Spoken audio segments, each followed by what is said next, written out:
마약 범죄는 강한 중독성 때문에 다른 범죄보다 재범률이 높은데요.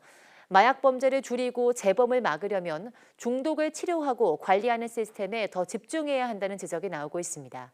김철희 기자입니다. 지난 1일 남경필 전 경기도지사의 장남 남모 씨가 경기 성남 아파트에서 필로폰을 투약한 혐의로 구속됐습니다. 피의 사실 모두 인정하세요?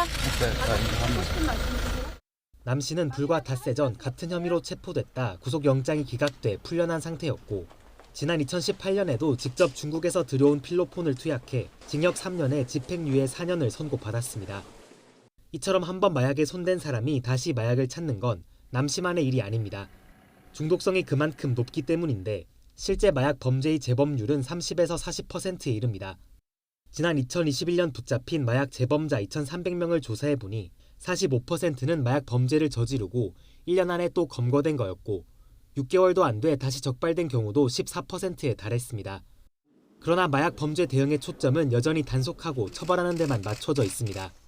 전국에서 마약류 전문 치료보호기관 21곳이 운영되고 있지만 치료 병상 등 인프라를 제대로 갖춘 곳은 드물어서 이 가운데 13곳은 지난해 환자를 단 한 명도 받지 않았습니다. 결국 병원 2곳이 전체 마약 중독 치료의 97%를 도맡고 보건복지부 역시 실질적인 치료 보호가 가능한 곳은 이 2군데뿐이라고 인정합니다. 전문가들은 정부가 마약 범죄를 근본적으로 해결하려면 치료와 재활에 더 많이 투자해야 한다고 강조합니다.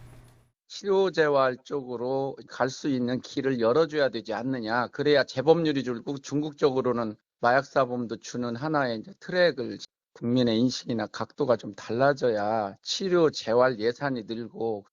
최근 들어 연령대와 계층을 가리지 않고 마약류가 빠르게 확산하는 가운데 지난해 국내에서 단속된 마약 사범은 18,000명을 넘어섰습니다.